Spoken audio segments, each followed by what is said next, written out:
causales de aborto cuando la vida de la mujer está en riesgo no tiene temporalidad. Es decir, que una mujer con una gestación, yo no sé, de 24 semanas puede acceder al aborto si es que es para salvar su vida, pero por una violación no, solamente hasta las 12 semanas según el presidente. Claro, Entonces, haciendo un paréntesis ahí, Tamara, diciendo que no sea por violación, sino por un asunto genético, por un asunto natural, por un asunto del proceso. Una mujer que no fue violada, pero que médicamente se detecta que esto puede causarle la muerte, puede acceder, me imagino yo, en este momento puede acceder, puede ir, el hospital puede decidir, señora, usted tiene que abortar, o le vamos a hacer el proceso abortivo porque va a morir. sí, porque su vida está en riesgo, o inclusive teníamos también la causal de las mujeres que, sí, con discapacidad mental que son violadas, no tenían tampoco esa temporalidad, ¿verdad? Entonces, cuando viene el proyecto de ley con 28 semanas, empieza a hablar de que vamos a asesinar a bebés que pueden vivir fuera del cuerpo de la madre. Pero esto usualmente ocurre si es que tienes un embarazo de X semanas, ¿sí? Y es deseado, porque cuando hablo de embarazo es porque es deseado, y tu vida está en riesgo, se empieza a intervenir médicamente para ver si es posible salvar la vida del bebé que estás gestando, con el que tienes también un acercamiento, sí, ya estás conectada emocionalmente con esa vida porque fue un embarazo deseado, y te hacen decidir a las 24 semanas si es que tu vida está en riesgo por un cáncer o por algún otro problema de salud. Puedes tú acceder a salvar tu vida, la vida de la madre, o cuando ya se dan cuenta que ese feto viene con malformaciones y que puede correr riesgo la madre si mantiene ese embarazo. Se trata de salvar la vida de la mujer, ¿sí? Okay. Pero ahora estamos hablando sobre las víctimas de violación, y no estamos hablando del aborto libre, que es lo que pasa en otros países, que claro, cuando una mujer no quiere llevar a cabo su gestación, va y accede a un tratamiento seguro, gratuito y legal. No claro. estamos hablando de eso, estamos hablando de víctimas de violación. Claro, eso hay que tener claro, porque la gente, yo a veces cuando converso sí se confunden un poco y está el tema de, ¡ay, no! ¿Cómo así? Que no, que esto de acá. Tamara, se anteponen muchos dogmas, muchas situaciones, muchos asuntos personales, que a la final, a mi tía, a mi abuelita, bueno, uno puede hasta respetar, ¿no? Porque así son los criterios, pero un presidente no podría darse ese tipo de lujos, Tamara. ¿Cómo analiza eso?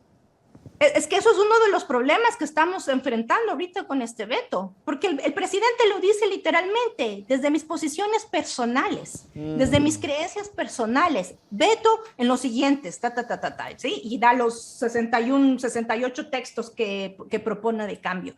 A ver, las personas podemos tener la religión que queramos, ¿sí? Y tiene que ser respetada, y el libre ejercicio de poder asumir una religión y poder ejercerla es un derecho humano.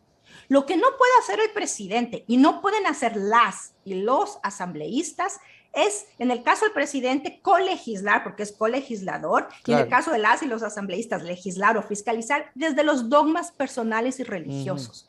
Él no puede imponer como presidente sus creencias religiosas, más allá de que la Constitución dice que somos un Estado laico, pero estamos viendo en la práctica que no lo somos. No puede imponer esas creencias religiosas para ejecutar leyes, para ser ejecutivo o para colegislar, como es el caso ahorita del veto que envió de la ley al acceso voluntario al embarazo por violación. Eso es como el nombre oficial. No puedes. Es como que nos acusan a nosotros, a las feministas, a las mujeres, movimientos feministas, de imponer nuestra forma de vida, imponer nuestras creencias. Entonces nosotras decimos, eso es lo que está pasando con el presidente. Está imponiendo sus dogmas personales religiosos, y quizás el de su esposa, la señora María de Lourdes Alcivar, que claro, ha estado muy activa en víctimas, en niñas. Las niñas son niñas, no son madres. No pueden tener que ser torturadas a mantener una gestación porque el presidente dice que es así, que el presidente y su esposa decidieron que es así, que van a defender la vida desde la concepción. Entonces no importa los proyectos de vida de las víctimas, no importa la reparación, no se comprende lo que es la reparación integral a las víctimas que han sido sobrevivientes también de violencia sexual. Tamara, y hablemos sobre estos requisitos que pone el presidente en el veto. Los requisitos. A ver, eso simplemente son barreras, son imposiciones que están totalmente fuera de la realidad. Parece, lo hemos dicho las mujeres y es bastante claro, el presidente legisla o está colegislando para una irrealidad de su burbuja. Y es más, las personas que hicieron ese veto, que trabajaron en ese veto, que estoy muy segura que todos son hombres, no sé quiénes son, pero están totalmente desconectados con la realidad de los cuerpos de las niñas víctimas. A ver, si desglosamos cuáles son esos requisitos, dicen uno de los tres. La declaración que tiene que ser acompañada por la persona adulta cuya niña, en el caso de las niñas, están siendo, digamos, los supervisores, los padres, tiene que haber como esa denuncia, ¿verdad? O si no, tiene que haber esta cuestión juramentada, no tengo ahorita una declaración juramentada, exigir que, es como decir, asegurarse que fue violada. Da la impresión como que se están anteponiendo a que son mentirosas. Así es. Y la tercera, que es el examen médico. Entonces, a través del examen médico, entonces vamos a asegurar que la niña es violada. A ver, que alguien me explique. Primero, cuando te violan, cuando toman tu cuerpo de forma violenta, sistemática, con amenazas, sea una niña, sea una mujer o sea una persona gestante, te están violentando. Y sobre esa violación, tú deseas acceder a un procedimiento y te toca probar. Te toca probar que la realidad, que lo que tú estás viviendo, que esa violencia es verdad.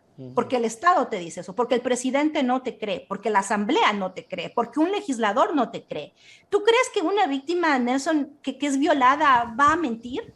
Claro. La palabra, lo que es la palabra de las mujeres siempre está en duda. Siempre somos las malas, siempre somos las mentirosas. Encima más que nos victimizan, nos violan y nos maltratan, y a las víctimas de violencia sexual las violan de la forma más atroz, tienen que probar que lo que están diciendo es verdad. Claro, las culpan, Tamara, ¿no? Las culpan. Yo escuchaba un testimonio de una... Oiga, Tamara, y a veces hay que reconocer que también esto viene hasta de nuestras propias mamás, abuelas, porque yo escuchaba el testimonio de una amiga que decía que había un tío, ¿no?, que empezó a ser muy cariñoso, ¿no?, hasta que un día creo que se sobrepasó, le contó a la mamá y la mamá le dijo, es tu culpa porque andas riéndote mucho. Tenemos que empezar a romper las taras claro. Sociales y culturales de los roles de las mujeres. Es lo mismo que hemos hablado por ahí. Hay un tipo que andaba diciendo que a las mujeres nos violan o nos violentan porque nos vestimos de forma provocativa, ¿verdad? Sí, terrible. En la sociedad ecuatoriana hay este concepto de que las mujeres somos las culpables de todo. Inclusive somos las culpables de ser víctimas del victimario. Si es que nos violan es porque nos pusimos la falda muy corta. Si es que el primo, el tío, el vecino, el abuelo, el padrastro, el papá nos violenta, la culpa es nuestra porque entonces sonreímos de más. Esas taras, esas concepciones culturales, sociales, y lo digo siempre, hasta religiosas, nos ponen a las mujeres de una ciudadanía de segunda categoría. Y a las mujeres, a las niñas víctimas de violencia sexual, ni siquiera segunda categoría, sino sus derechos de ciudadanas son totalmente eliminados cuando el presidente impone lo que él cree una niña puede o no puede hacer, después de haber sido violada con esa gestación que es producto de una concepción forzada.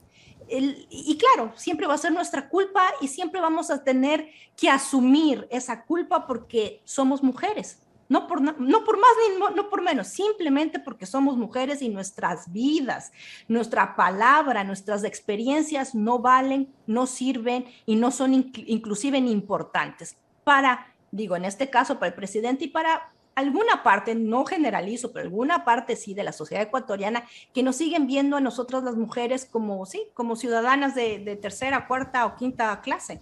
No, definitivamente sigue pasando. Yo creo que esa es una de las principales luchas, Tamara, para ir rompiendo. Creo que una de las cosas para hacerlo es conversar, dialogar, debatir y demostrar que esto no es así. ¿Cómo se sienten ustedes, hablando ya como colectivo, con un presidente que tal vez en campaña se mostraba distinto y hoy dijo otra cosa? Tal vez se sienten defraudadas o sabían que esto podía pasar. Indignadas, como siempre. Eso es lo triste, ¿no? Nos sorprende. Nos sorprendería un poco que un presidente que ha ofrecido defender los derechos de las mujeres y luchar por la equidad de género cumpla con su palabra, ¿verdad? Y cumpla con su palabra de respetar su rol de colegislador y de ejecutivo al ver...